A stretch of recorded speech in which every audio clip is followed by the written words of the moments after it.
What's up guys, back for another video on the SRT4. Today we're going to be installing the front strut tower brace, or strut bar, whatever you want to call it. I ended up getting the DC Sport one. I looked for a little while. I wasn't going to buy one. I didn't think I needed it right now. The cheapest one I found was around $130.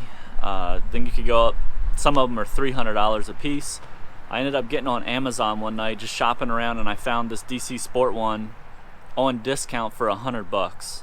It might have been like $110, but either way, it was so affordable, I decided, fuck it, might as well buy it, see how it works. So I'm going to be installing that today, and then I'm going to be taking the camber out of the front suspension. Right now I've got maybe a little over 2 degrees of front camber.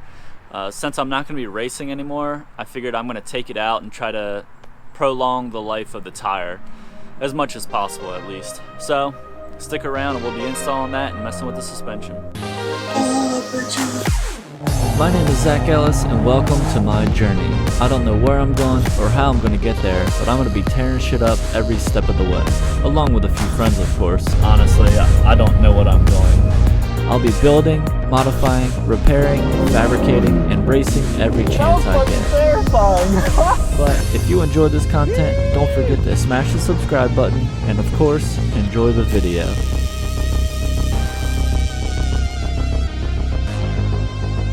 So I think the first thing we're going to do is jack up each corner and adjust the camber.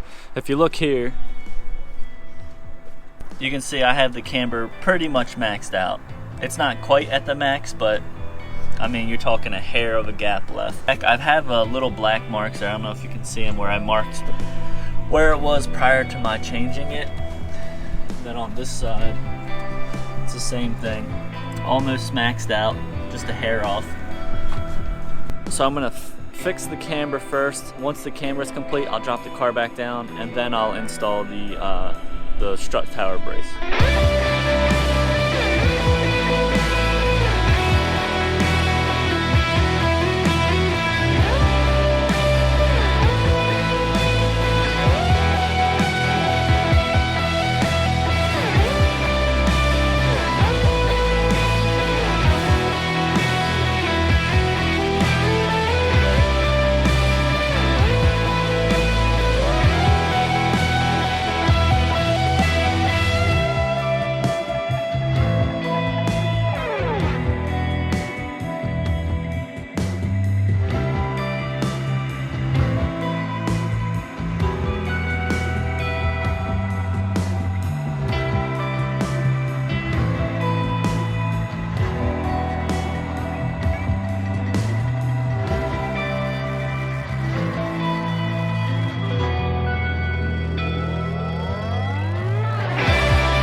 Alright, so camber is set back to where it was prior to the start of the season. I had the car aligned. I set my camber to I had my car aligned to a street setup, essentially. After I had it aligned, I marked on the camber plates where it was street setup wise. The alignment shop let me dial in camber. They got it back on the onto the alignment machine and confirmed what the percentage was. It ended up being just over 2% on the front, and then I marked that. So I drove all season on the 2%. My steering wheel was turned a little bit, but I really don't care. But now I've set it back to the street setup, and hopefully my steering wheel is straight and I don't need an alignment. If I do need an alignment, I guess it is what it is, I'll get one, but in theory it should be good to go. But I'm going to go ahead and I'm going to start installing the strut tower brace now.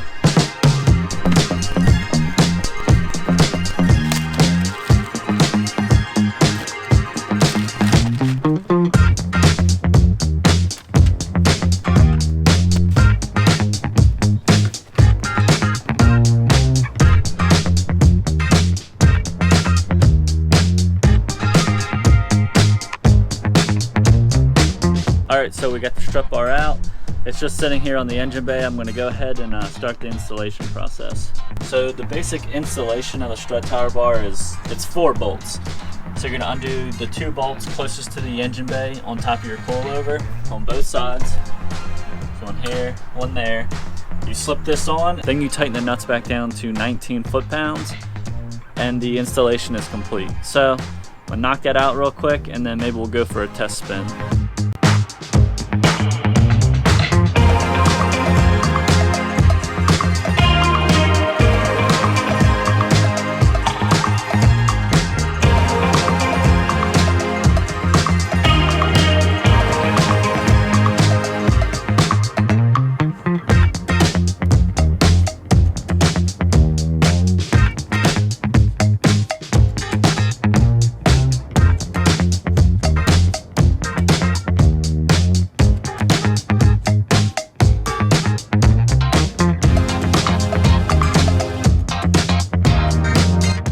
Alright, we almost got it completely installed.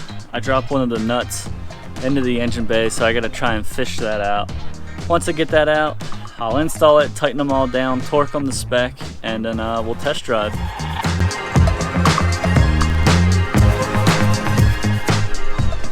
Alright, so I can't find the nut.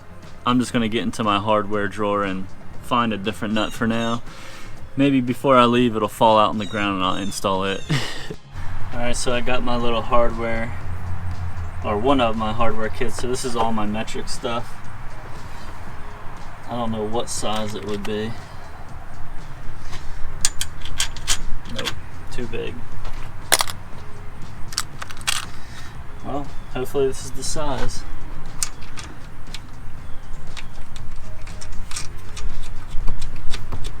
Winner, winner, chicken dinner. Cool. I'll install a washer, a lock nut, or a washer, a lock washer, and then this nut. Torque it down, and we'll give her a rip. What's up, guys? We're back out here. It's the next day, actually. We're gonna go ahead and knock out the traction bar install. So you can see I got this one in there. I just gotta tighten down all the hardware still. And I started loosening up the hardware on this side.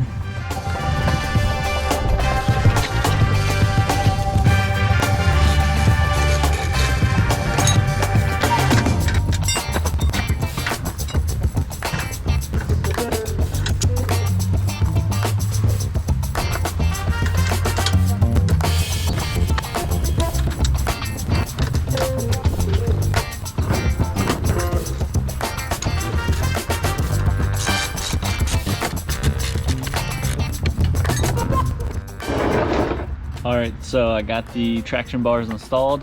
I'll show you what I got here. So, got the bars in, bolted to the sway bar end links, and then to the subframe or radiator support, whatever you want to call it. I got this side in as well. The only thing I need is my jam nut. I left the thing at my house, so I'll install it when I get home. But now I'm going to knock it off the ramps and test drive it, see how she handles.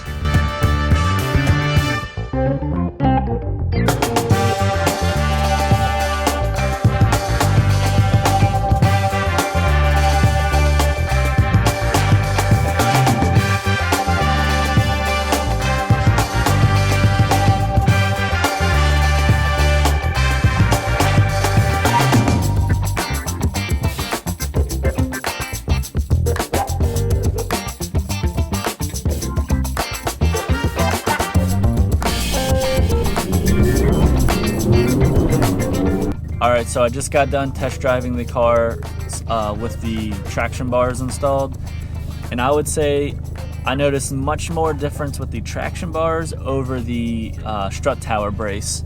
So the strut tower brace, I'd say, for the money that it costs, I think I got mine for $100, just over $100. It's not a bad purchase. It's just, I think it's going to be much more noticeable for someone who has a stock car and gets one, over mine, which already have coilovers, H-brace, solid bushings, larger sway bar. I already have all that stuff, so the strut tower brace, I felt a minimal difference. Now today with the traction bars installed, I felt a much larger difference, even though I already have all those other parts installed. I'd say with the traction bar, maybe I'm crazy for thinking this, but I think the downside to them is maybe the torque steer is more noticeable, or maybe it's just more aggressive feeling. Maybe it's all in my head. Maybe it's just the conditions are right for it. I don't know. But on my little trip there, 30-minute drive, is definitely noticeable as far as torque steer being a negative impact. I think the car takes bumps a lot better, which, you know, we're the Northeast, we're in Pennsylvania. The roads are terrible. Just hitting regular potholes, shitty roads, the car handles them much better. Not that the car handled them poorly before, but you never realize how bad your car handles until you change something to make it better. Other plus sides, the car definitely is noticeably tighter going into turns. I'd say maybe this is the most noticeable of all of the changes I've done so far. The car just feels planted. There's no question of whether or not your car is going to handle well through a turn. But I will say, caveat to that, if you had these traction bars and all the suspension stuff that I have done to a car with stock tires, you're going to understeer. 100% you're going to understeer. It's going to be like driving a stock car. It will plow right through a turn, because I took regular turns and you can push, because I have 200 treadwear tires, you can push this thing right to the edge to where the tires are starting to talk, you know, or they're starting to squeal, and you know exactly where the limit is.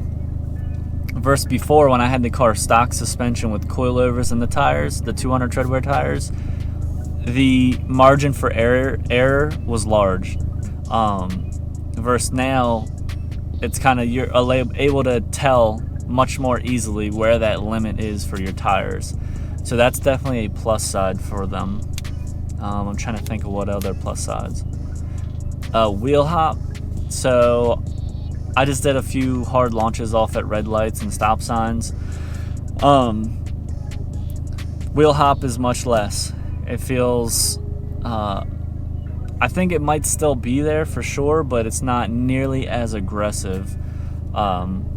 Now I'm sure I could fine tune the traction bars a little bit better, because right now they're just kind of in there and set to a neutral position. I think if I actually knew what I was doing, I could make it even better. But with all that aside, the traction bars made a huge difference. And for the ease of installation, they were so easy to install. Realistically, I'd say on 1 to 10 it's like a 3, maybe a 4, just because you have to loosen the radiator and lift it up a little bit, which isn't a real big deal in my opinion, at least not on this car. It's 2 bolts.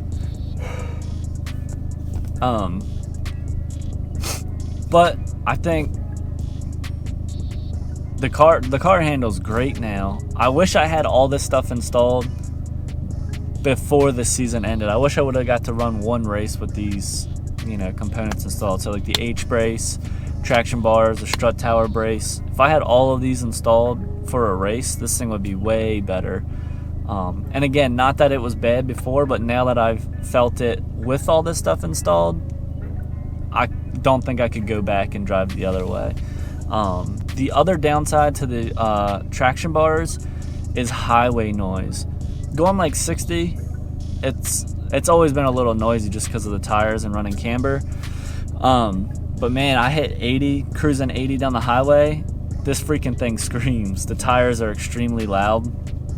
And it's not so much the tires, it's the fact that the tire and the lower control arm are directly attached to the frame now, with something that essentially has no bushings at all, and it just vibrates.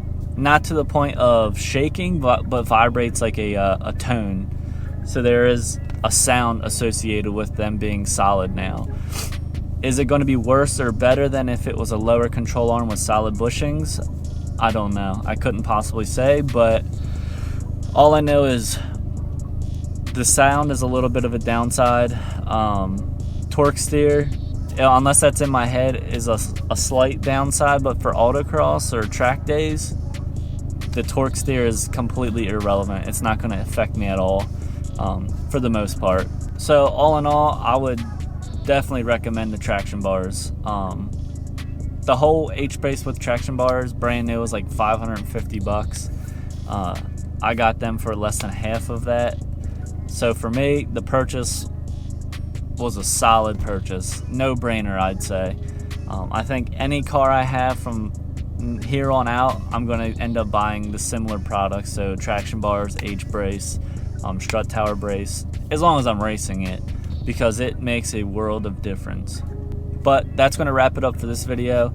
Sorry I couldn't get the traction bars installed on the last video. Those bushings split on me and there was nothing I could do. But I got it installed now. If you guys enjoy this content, please don't forget to like, comment, and subscribe to the channel. And obviously, if you want to see more or less of different content, leave a comment down below. Let me know what you want to see more of, or maybe what you want to hear me talk about as far as my car goes. Not that there's a whole lot to talk about. But yeah, I'll keep you guys posted.